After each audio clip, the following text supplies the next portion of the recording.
Karibuni sana watazamaji wa Nyumba ya Simulizi. Leo ni siku nzuri na ya kipekee kabisa, na kama ilivyo ada, nimewaletea simulizi nzuri sana, yenye kusisimua na iliyojaa mafunzo mazito ya maisha. Lakini kabla hatujaanza safari yetu ya leo, nina ombi moja kwako. Tafadhali nenda kwenye sehemu ya like, bonyeza hapo, kisha nenda kwenye sehemu ya comment na uandike unatazama simulizi hii ukiwa nchi gani. Na kama wewe ni mgeni katika nyumba hii ya simulizi, na kuomba ubonyeze alama ya subscribe ili uwe wa kwanza kupata simulizi zetu kila tunapoweka. Basi, bila kupoteza muda, tuanze. Katika kijiji kidogo cha Chumbini, kilichozungukwa na miti mirefu ya minazi na mashamba ya mihogo, aliishi binti mmoja aliyefahamika kwa jina la Sikitu. Sikitu alikuwa na umri wa miaka 24, alikuwa mrembo wa sura na roho, mwenye tabasamu la upole lililoweza kumpa mtu faraja hata bila kusema neno. Licha ya uzuri wake na tabia njema, maisha hayakumpa nafasi ya kufurahia ujana wake kama wasichana wengine wa rika lake. Sikitu hakuwa anaishi na wazazi wake wa kumzaa, kwani miaka kadhaa iliyopita wazazi wake walifariki dunia kwa ugonjwa uliowasumbua kwa muda mfupi. Tangu siku hiyo maisha ya Sikitu yalibadilika kabisa. Alilazimika kuhamia kuishi kwa shangazi yake aliyefahamika kwa jina la Bikidawa, mwanamke ambaye jina lake lilikuwa likitajwa kwa hofu na watu wengi wa kijiji cha Chumbini. Bikidawa alikuwa mwanamke mkali, mwenye hasira zisizo na mipaka. Alikuwa na sauti kali, macho makali, na moyo mgumu usiokuwa na huruma. Kijijini kote, kila mtu alimjua Bikidawa kwa tabia zake. Watoto wadogo walipita karibu na nyumba yake kwa haraka, huku wakionya wenzao kwa sauti ya chini, "Tafadhali tusicheze hapa, Bikidawa akitukuta atatuchapa." Hata watu wazima waliheshimu umbali wao naye, wakiamini kuwa amani ni bora kuliko kuingia kwenye ugomvi usio na sababu. Ndani ya nyumba ile, Sikitu aliishi maisha magumu sana. Bikidawa alimtesa bila huruma. Kosa dogo tu lilitosha kugeuka kuwa kipigo au matusi makali. Kama chakula kingeungua, Sikitu angepigwa. Kama maji yangemwagika sakafuni, angefokewa. Kama angechelewa kurudi kutoka kisimani, maneno machungu yangemfuata. Hakukuwa na siku ambayo Sikitu alilala bila machozi moyoni. Mbali na vipigo na matusi, Bikidawa alimpa Sikitu kazi nzito kupita kiasi. Asubuhi mapema, kabla hata jogoo hajawika, Sikitu aliamka kufagia uwanja, kufua nguo, kuchota maji, kupika na baadaye kwenda shambani. Jioni alirudi akiwa amechoka, lakini bado alilazimika kuendelea na kazi hadi usiku. Hakuwahi kupewa shukurani wala maneno ya faraja. Kila kitu alichofanya kilionekana kuwa hakitoshi. Mwanzoni, Sikitu alivumilia yote hayo kimya kimya. Alijiambia moyoni, labda shangazi ananifanyia hivi kwa sababu ni mzigo kwake, nitavumilia tu. Alikumbuka maneno ya wazazi wake waliokuwa wakimfundisha uvumilivu na subira. Lakini kadri siku zilivyopita, mateso yalizidi na subira yake ilianza kuisha taratibu. Usiku mwingi, Sikitu alilala huku akitazama dari la nyumba, machozi yakimdondoka kimya kimya. Aliwaza maisha yake, akauliza maswali yasiyo na majibu. Hivi maisha yangu yatakuwa hivi milele? Nitakufa nikiwa mtumwa katika nyumba ambayo si yangu? Mawazo hayo yalimuumiza sana, yakamfanya ajione hana thamani, lakini ndani ya moyo wake kulikuwa na sauti ndogo iliyomwambia bado kuna tumaini. Kadiri muda ulivyopita, Sikitu alianza kuchoka kisaikolojia na kimwili. Aligundua kuwa kama angeendelea kukaa pale, angepoteza ndoto zake zote. Ndani ya moyo wake, wazo moja lilianza kukua taratibu kutoroka. Aliwaza juu ya kwenda mjini, mahali ambapo angeanza maisha mapya, mahali ambapo hakuna mtu anayemjua, na labda angepata nafasi ya kujitafutia riziki na heshima. Alianza kupanga mipango kimya kimya. Kila siku alipokuwa akifanya kazi, macho yake yalikuwa yakiangalia mbali, akili yake ikihesabu hatua. Nikiondoka, nitaanzia wapi? Nitakula nini? Nitalala wapi? Maswali yalikuwa mengi, lakini mateso aliyokuwa akiyapitia yalikuwa makubwa kuliko hofu ya kesho.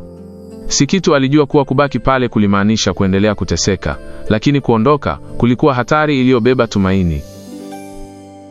Siku moja asubuhi na mapema, kabla hata jua halijachomoza vizuri juu ya kijiji cha Chumbini, Bikidawa aliamka kwa haraka na kujiandaa kwenda shambani. Alikuwa na hasira kama kawaida yake, akitoa maagizo kwa sauti kali, huku Sikitu akimwangalia kimya kimya. Mara Bikidawa alipofunga mlango na kuondoka, Sikitu alihisi moyo wake ukidunda kwa kasi isiyo ya kawaida. Ndani ya nafsi yake alijua, huu ndo ulikuwa wakati wake. Bila kupoteza muda, Sikitu aliingia chumbani kwake, akachukua begi lake dogo lililokuwa limechakaa. Akaanza kupanga nguo chache alizokuwa nazo, gauni 2, shati moja na leso aliyokuwa akiitunza kama kumbukumbu ya mama yake. Mikono yake ilikuwa inatetemeka, si kwa baridi bali kwa hofu na msisimko. Aliangalia chumba kwa mara ya mwisho, machozi yakimlenga, kisha akajivuta haraka na kutoka nje kwa hatua za tahadhari. Alitembea kwa haraka hadi barabarani na kupanda gari lililokuwa linaelekea jijini Dar es Salaam. Ilikuwa mara yake ya kwanza kuondoka kijijini peke yake. Safari ilikuwa ndefu, akili yake ikiwa imejaa mawazo mengi. Aliwaza hatima yake, akaomba kimoyomoyo Mungu amsimamie. Alipofika Dar es Salaam ilikuwa tayari ni usiku, taa za jiji zikiwa zinang'aa, lakini hazikumletea faraja yoyote. Sikitu alishuka kwenye kituo cha magari, akiwa amechoka na mwenye hofu. Hakuwa na ndugu, hakuwa na rafiki, wala hakuwa na mahali pa kulala. Alianza kuzunguka mitaani akitafuta pa kujistiri, lakini kila alipopita watu walikuwa wanakwenda zao, kila mmoja na maisha yake. Jiji lilikuwa kubwa, lenye kelele na mwendo wa kasi, lakini Sikitu alijihisi mpweke kuliko wakati wowote ule. Akiwa anazidi kuchoka, aliona kundi la ombaomba na watu wasio na makazi wamelala mbele ya frame za maduka yaliyokuwa yamefungwa. Wengine walikuwa wamejifunika kwa makaratasi, wengine magunia ya plastiki. Sikitu alisimama kwa muda akiwaangalia, macho yake yakijaa machozi. Hakuwa amewahi kufikiria kuwa siku moja angekuwa sehemu ya kundi hilo. Lakini hakuwa na uchaguzi mwingine. Alijikusanya, akaenda polepole na kujiunga nao. Usiku huo ulikuwa usiku wa kwanza wa Sikitu kulala nje. Mbu wa jijini walikuwa wengi, wakimzingira bila huruma. Alilala juu ya sakafu baridi, akijifunika kwa gauni lake jepesi. Usingizi haukuwa mzuri, alishituka mara kwa mara kwa hofu, kelele za magari, sauti za watu waliokuwa wakipita, na maumivu ya mwili uliokuwa umechoka. Kila alipojaribu kufumba macho, mawazo ya kijijini, ya Bikidawa, na ya maisha yake mapya yalirudi tena. Kuanzia siku hiyo, maisha ya Sikitu yalibadilika kabisa. Alianza kuishi maisha ya chokolaa. Mvua ilikuwa yake, jua lilikuwa lake. Asubuhi aliamka mapema na kuanza kuzunguka mitaani, akiokota makopo ya plastiki na chuma. Mchana jua lilikuwa kali, miguu yake ikiungua barabarani, lakini aliendelea kutembea kwa sababu alijua asipopata kitu, usingizi wa njaa ungekuwa sehemu yake. Jioni aliuza makopo aliyoyakusanya kwa hela ndogo sana. Hela hiyo ilinunua chakula cha siku hiyo tu, mara ugali mdogo, mara maandazi mawili au wali kidogo. Hakukuwa na uhakika wa kesho. Kila siku ilikuwa vita mpya ya kuishi. Kulikuwa na siku alifanikiwa kula, na kulikuwa na siku alikosa kabisa. Kuna wakati Sikitu alikaa hadi siku 2 bila kula chochote. Tumbo lake lilikuwa linamuuma, kichwa kikimzunguka, lakini bado alilazimika kutembea na kutafuta makopo. Alikonda sana, mifupa ikaanza kujionyesha. Nguo zake zilichanika, zikawa chakavu, lakini hakuwa na uwezo wa kununua nyingine. Usiku aliendelea kulala nje, akiandamwa na mbu, baridi na hofu. Wakati mwingine mvua ilinyesha ghafla na kumlowesha, bila pa kukimbilia. Alijifunika uso wake kwa mikono na kulia kimya kimya. Lakini hata katika mateso yote hayo, Sikitu hakurudi nyuma. Ndani ya moyo wake kulikuwa na tumaini dogo lililomwambia, labda kesho itakuwa bora. Na katika jiji hilo kubwa, lililojaa changamoto na hatari, Sikitu aliendelea kupambana na maisha. Siku moja mchana, jua lilikuwa kali kama kawaida ya jiji la Dar es Salaam. Sikitu alikuwa akitembea taratibu mitaani akiwa na mfuko wake wa nailoni mkononi, akiokota makopo ya plastiki na chuma kama alivyokuwa amezoea kila siku. Miguu yake ilikuwa imevimba kwa uchovu, tumbo likiwa linamuuma kwa njaa kali. Ilikuwa ni siku ya pili mfululizo tangu alipokula mara ya mwisho. Kila hatua aliyopiga ilikuwa nzito, lakini bado aliendelea kwa sababu hakukuwa na njia nyingine ya kuishi. Alipokuwa akipita mbele ya nyumba moja iliyokuwa safi na tulivu, ghafla alisikia harufu nzuri ya chakula ikimfikia puani. Harufu ile ilimchanganya akili, ikamrudisha kwenye kumbukumbu za zamani za kula chakula cha moto kijijini. Tumbo lake lilianza kusikika sauti ya njaa, macho yake yakajaa machozi bila yeye kutaka. Alisimama kidogo akavuta pumzi ndefu, lakini harufu ile ilizidi kumtesa. Mbele ya nyumba hiyo, kulikuwa na kijana mmoja aliyekuwa amekaa kwenye kiti akila chakula chake kwa utulivu. Kijana huyo alikuwa mfupi sana kiasi kwamba watu wengi walimuita Mbilikimo. Sikitu alimtazama kwa mbali kwa aibu na hofu. Mawazo mengi yalimpita kichwani. Nimuombe au niondoke? Atanifokea? Atanidharau? Lakini njaa aliyokuwa nayo ilizidi hofu yote. Kwa miguu iliyokuwa inatetemeka, Sikitu alisogea taratibu hadi karibu na yule kijana. Alipofika, hakuweza kujizuia tena. Alipiga magoti ghafla, machozi yakimtiririka mashavuni, na kusema kwa sauti ya kuomba, "Tafadhali kaka, naomba chakula, nina njaa sana.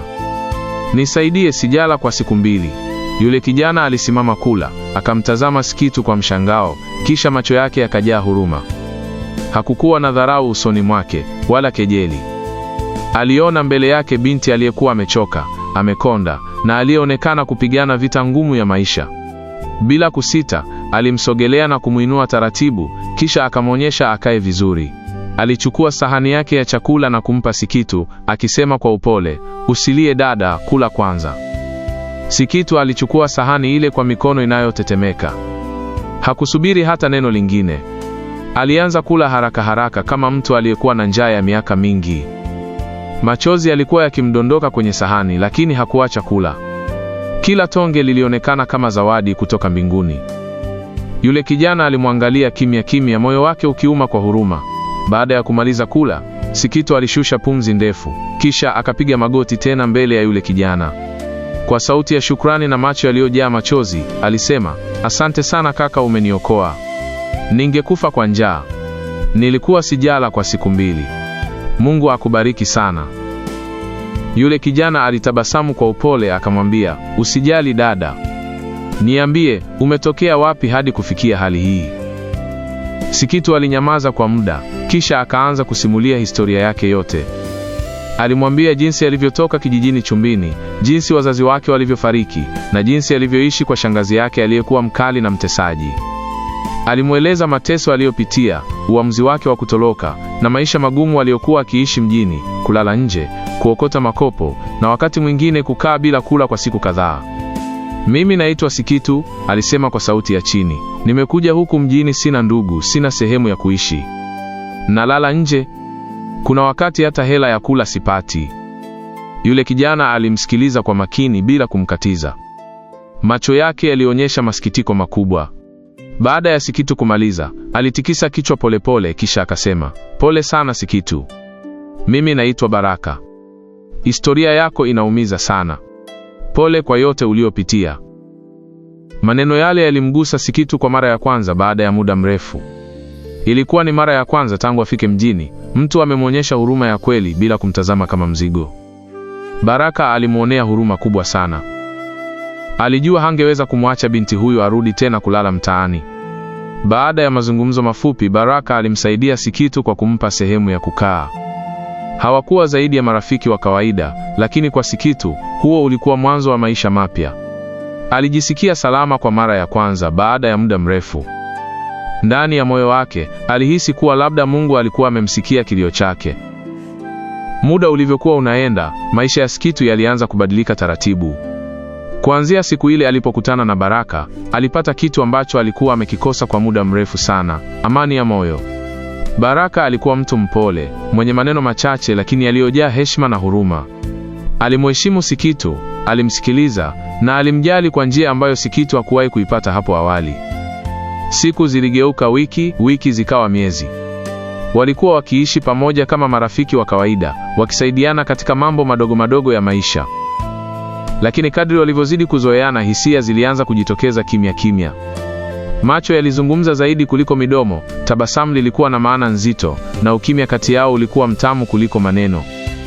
Hatimaye, walijikuta wameingia kwenye mapenzi mazito. Ilikuwa ni mara ya kwanza kwa Sikitu kuhisi kupendwa kwa dhati bila dharau wala masharti. Baraka alimpenda kwa moyo wake wote, bila kujali alikotoka wala hali aliyokuwa nayo. Kwa Sikitu, Baraka alikuwa kama malaika aliyemtoa gizani na kumrudisha kwenye mwanga. Baada ya muda, Sikitu alipata ujauzito wa Baraka. Habari hiyo iliwaletea hofu na furaha kwa wakati mmoja. Baraka alimshika mkono Sikitu na kumwambia kwa upole, "Usiogope, nitakuwa na wewe. Tutalea mtoto wetu pamoja." Maneno yale yalimgusa Sikitu moyo, yakamfanya ajihisi salama zaidi. Miezi ilipita na hatimaye Sikitu alijifungua mtoto mzuri wa kike. Alipomshika mtoto wake kwa mara ya kwanza, machozi ya furaha yalimtoka. Aliahidi moyoni mwake kuwa atakuwa mama bora, atamlinda na kumpenda mtoto wake zaidi ya chochote duniani. Baraka naye alifurahia sana kuwa baba, akijitahidi kadri alivyoweza kuhakikisha familia yake inapata mahitaji ya msingi. Lakini kadri siku zilivyopita, mabadiliko madogo yalianza kuonekana kwa Sikitu.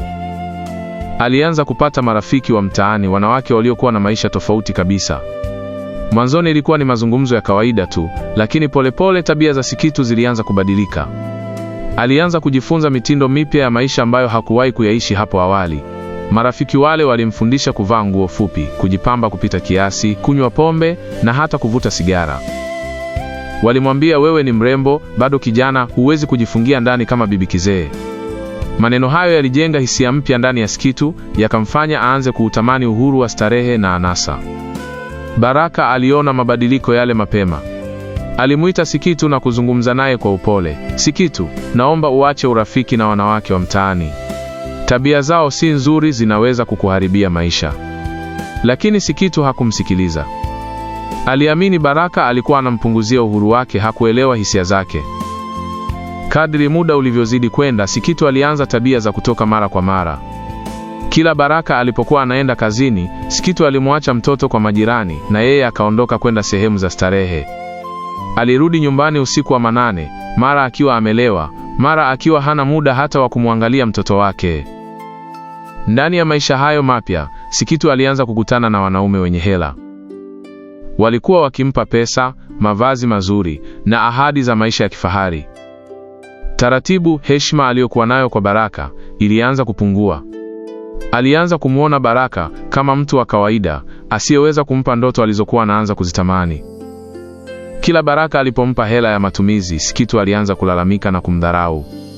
Yaani, kila siku unaacha 10,000, alisema kwa dharau. Hiyo hela ndogo itanisaidia nini mimi?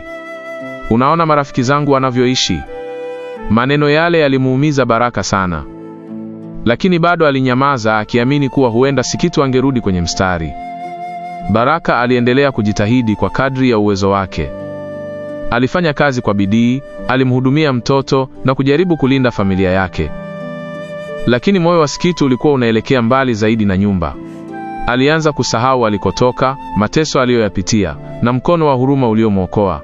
Ndani ya nyumba ile ndogo kulikuwa na mapenzi yaliyokuwa yanazimika polepole, yakipambana na tamaa, dharau na ushawishi mbaya wa marafiki. Siku moja asubuhi, hali ya hewa ilikuwa tulivu, lakini ndani ya nyumba ya Baraka kulikuwa na mvutano usioonekana kwa macho. Sikitu aliamka mapema kuliko kawaida. Badala ya kuandaa kifungua kinywa au kumwangalia mtoto wake, alianza kupanga nguo zake kwenye begi. Alitoa nguo zake moja baada ya nyingine, akazikunja kwa haraka, kana kwamba alikuwa anawahi mahali muhimu sana. Baraka alipoamka na kumuona Sikitu akifanya hivyo, alishangaa sana. Alimsogelea taratibu na kumuuliza kwa sauti ya upole, Sikitu, unaenda wapi? Sikitu hakusimama wala kumtazama. Aliendelea kupanga begi huku akijibu kwa sauti iliyojaa dharau, naondoka. Nimekuchoka. Siwezi kuendelea kuishi na mwanaume mfupi kama wewe. Marafiki zangu wananicheka, wanasema nimeolewa na mbilikimo. Maneno yale yalimpiga Baraka kama radi.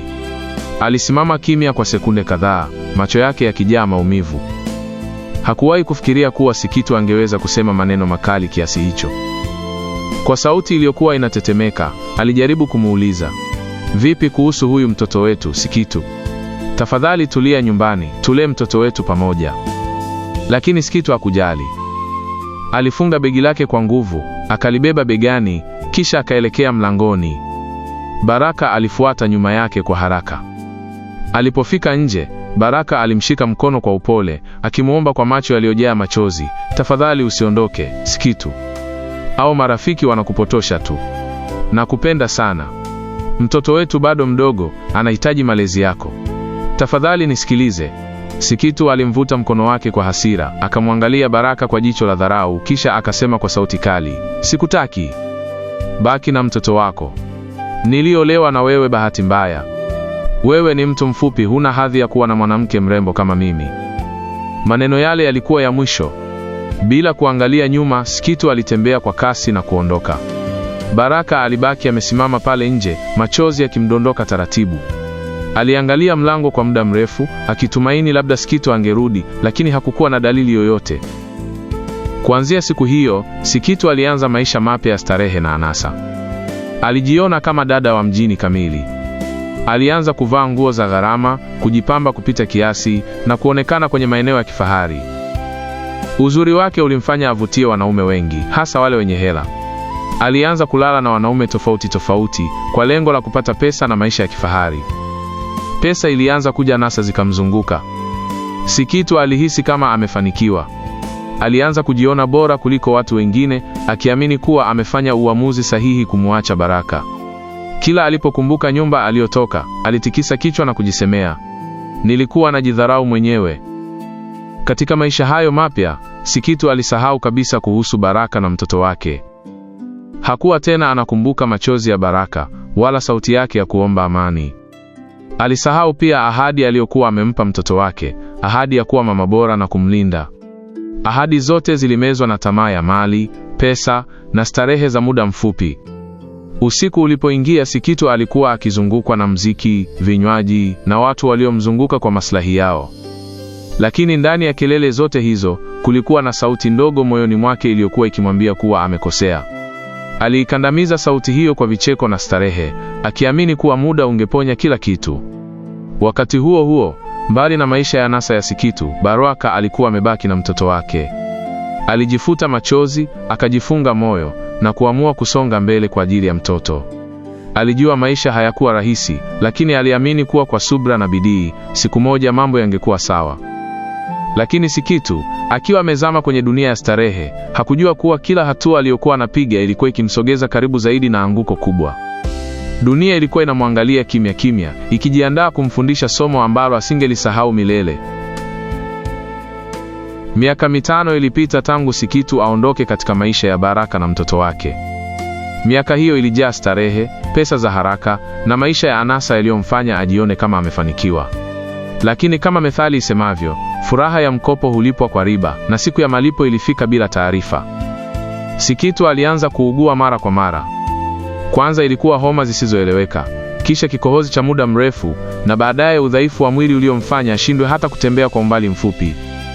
Alijidanganya kuwa ni uchovu wa starehe na kunywa pombe, lakini kadri siku zilivyopita hali yake ilizidi kuwa mbaya. Hatimaye aliamua kwenda hospitali. Baada ya vipimo, daktari alimuita pembeni na kumweleza kwa sauti ya tahadhari. Maneno aliyoyasikia yalimsimamisha dunia. Aligundulika kuwa na virusi vya ukimwi. Sikitu alilia kwa uchungu mkubwa. Alikumbuka wanaume aliokuwa analala nao, maisha aliyoyachagua na maonyo aliyoyapuuza. Mawazo yalimlemea, akakonda haraka, macho yakazama ndani kwa huzuni na hofu. Kuanzia siku hiyo, maisha ya Sikitu yakaanza kushuka kwa kasi. Ugonjwa ulimdhoofisha mwili, akashindwa tena kutoka usiku au kutafuta wanaume kama zamani. Pesa ikaisha taratibu, na marafiki aliokuwa anafanya nao anasa wakaanza kumkimbia mmoja baada ya mwingine. Wale waliokuwa wakimzunguka kwa vicheko na pombe hawakuonekana tena. Simu hazikupokelewa, ujumbe haukujibiwa.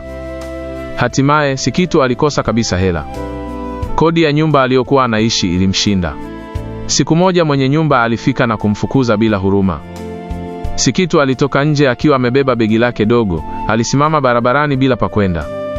Alijikuta akirudi tena kwenye hali ya kukosa pa kulala, lakini safari hii akiwa mgonjwa na mwenye maumivu makubwa ya moyo. Akiwa hana njia nyingine, mawazo yake yakamrudisha kwa mtu mmoja tu, Baraka. Alikumbuka upole wake, huruma yake, na namna alivyompenda bila masharti. Kwa machozi na majuto, Sikitu aliamua kumtafuta na kumuomba msamaha. Alipofika kwenye eneo alilokuwa akiishi Baraka zamani, Sikitu alisimama ghafla kwa mshangao. Mbele yake kulikuwa na nyumba kubwa, ya kisasa na nzuri sana, ikiwa na geti la chuma na ua safi uliopambwa kwa maua. Alishangaa sana. Moyo wake ulidunda kwa kasi, akajiuliza kama amekosea njia. Kwa tahadhari, alibisha hodi getini. Baada ya muda mfupi, geti lilifunguliwa na mwanamke mzuri sana, mweupe kama jua la asubuhi, akiwa amevalia kwa staha na tabasamu la heshima. "Karibu dada, nikusaidie nini?" aliuliza kwa upole. Sikitu alisita kidogo, sauti yake ikiwa dhaifu kwa uoga na aibu. Samahani dada, hapa kipindi cha nyuma alikuwa anaishi kijana mmoja aliitwa Baraka. Naomba kuuliza, sijui bado anaishi hapa au alihamia kwingine? Nadhani labda aliuza nyumba. Mwanamke yule alitabasamu kidogo, kisha akajibu kwa utulivu, hapana, Baraka hakuuza nyumba. Hii ni nyumba yake. Kisha akaongeza, ulikuwa una shida gani naye? Maneno yale yalimgonga Sikitu kama radi. Alibaki amesimama bila kusema neno kwa sekunde kadhaa. Ndani ya kichwa chake alianza kujiuliza maswali mengi. Baraka? Nyumba hii kubwa? Inawezekanaje? Hela ametoa wapi? Hakuelewa kabisa. Yule Baraka aliyemwacha kwa dharau, aliyemdharau kwa ufupi na umasikini, sasa alikuwa mmiliki wa nyumba kubwa kiasi kile. Kwa sauti ya kuomba, Sikitu alisema, samahani dada, nina shida kubwa sana na Baraka. Naomba kuonana naye tafadhali. Mwanamke yule alimtazama Sikitu kwa muda mfupi, kana kwamba alikuwa anasoma uso wake, kisha akasema, sawa, subiri hapa kidogo nikamwite Baraka. Sikitu alibaki pale getini, mikono yake ikitetemeka, moyo wake ukijaa hofu, majuto na maswali yasiyo na majibu. Aliangalia nyumba ile kubwa, akilinganisha na maisha aliyokuwa nayo sasa. Alijisemea kimoyomoyo, laiti ningesikiliza, laiti nisingemdharau. Dakika zilionekana kama masaa. Alisimama pale, Sikitu alitambua kwa mara ya kwanza uzito wa maamuzi aliyoyafanya maishani. Hakujua kama Baraka angeruhusu kumuona, wala kama angesamehe. Baada ya dakika 2 za kusubiri kwa hofu na majuto pale getini, mlango ulifunguliwa taratibu. Baraka alitoka nje. Macho yake yalishangaa kidogo alipomwona Sikitu. Sikitu aliona uso wa Baraka, moyo wake ukapata msukumo mkubwa wa dhahiri. Macho yake yakajaa machozi, na bila kupinga hali ya moyo wake, alipiga magoti mbele ya Baraka. Kwa sauti yenye kutetemeka na kujaa hisia, Sikitu alianza kulia na kusema, Baraka, mume wangu, nisamehe. Nimejifunza. Mimi sitarudia tena. Nimerudi tulee mtoto wetu. Nisamehe Baraka. Maneno hayo yalimwagika kwenye hewa ya jua la mchana. Baraka alitabasamu kwa kicheko kidogo lakini kilichojaa unyenyekevu na ukweli. Kisha akasema, Sikitu, umeshachelewa. Hiyo nafasi haipo tena. Mimi nimeshaoa. Ulinidharau kwa sababu ya ufupi wangu na umasikini wangu. Sasa dunia imekufundisha, leo narudi kwangu? Hapana. Nilishaoa na mke wangu ananiheshimu sana. Siwezi kuwa na wewe tena. Sikitu alilia sana, machozi yakimwangukia kwa mfululizo. Alijisukuma chini na magoti, akijaribu kumwonyesha machozi ya samahani zaidi ya yote aliyoweza kuonyesha. Kwa sauti iliyotetemeka na ya uchungu aliongeza, Baraka, nisamehe, mimi sina pa kwenda, tafadhali. Baraka alikaa kimya kwa sekunde chache, kisha akaongea kwa upole na upendo, Sikitu, siwezi kuwa na wewe tena. Lakini kuhusu mtoto wako, ngoja sasa, yuko shule anasomea bweni. Shule zikifungwa, njoo umuone. Siwezi kukuzuia kumuona mtoto wako, lakini mimi siwezi kuruhusu uwe sehemu ya maisha yangu tena. Baada ya kusema maneno hayo, Baraka alifunga mlango kwa hofu kidogo, kisha akaingia ndani. Sikitu alibaki pale getini amekaa chini, huku machozi yakimwagika kwa uchungu usio na kifani. Moyo wake ulikuwa umejawa na majuto ya kina. Kila hatua aliyochukua katika maisha yake ya mtaa na starehe ilirudi kwenye kumbukumbu yake kama mfululizo wa picha chungu. Hapo Sikitu alijisemea kimoyomoyo, nilikosea, nilijidharau mwenyewe. Nilipoteza kila kitu. Baraka, mtoto wangu, maisha ya thamani, yote yamepotea kwa dhahiri. Baada ya dakika kadhaa, akiwa amekaa pale chini, Sikitu alikumbuka maisha ya mtaani. Alifikiria vile alivyoishi kama chokolaa, kulala na wanaume tofauti, kupata pesa haraka, kuishi maisha ya starehe bila kujali familia au ahadi. Machozi yake yalikuwa kama chembe za maumivu ya miaka yote iliyopita, na moyo wake ulijaa huzuni isiyoisha. Dunia yake ilikuwa imeisha. Hakukuwa na Baraka wa kumsaidia tena. Hakukuwa na nafasi ya kurekebisha makosa yaliyofanyika. Alijisemea, hii ndiyo dhihaka la maisha yangu, kila kitu nilichokuwa nacho kilikwisha. Sikitu akaamka taratibu, akaanza kuondoka pale getini, miguu yake ikiwa mizito kama chuma. Alirudi mitaani, akawa chokolaa kama zamani. Huku mbali, katika nyumba mpya na ya kisasa, Baraka aliendelea na maisha yake. Alikuwa na mke wake mpya anayemheshimu na mtoto wake anayesoma kwa bidii. Furaha ya kweli, ya utulivu na heshima ilikuwa imemzunguka. Lakini Skitu aliibuka kama kielelezo cha majuto ya wazi, mfanano wa maisha yasiyo na huruma, na somo la kuwa kila hatua ya dharau inaweza kuleta anguko lisilotarajiwa. Na hapo ndipo tunafika tamati ya simulizi yetu ya kusisimua ya Skitu na Baraka. Ni simulizi inayotukumbusha kuwa dharau na tamaa za muda mfupi zinaweza kuharibu mustakabali wa maisha yetu ya baadaye. Hakika, dunia ni mwalimu na kila uamuzi tunaofanya leo una matokeo yake kesho. Kama simulizi hii imekugusa au kukufundisha kitu, na kuomba usisahau kuacha maoni yako hapo chini. Ni nini somo kubwa ulilopata leo? Pia, usisahau kulike video hii na kushare kwa wengine ili nao wapate funzo hili. Kama bado haujasubscribe, fanya hivyo sasa ili uendelee kuwa mwanafamilia wa Nyumba ya Simulizi. Asante sana kwa kuwa nami tangu mwanzo hadi mwisho. Mimi ni msimulizi wako, tukutane tena katika simulizi ijayo. Kwaheri.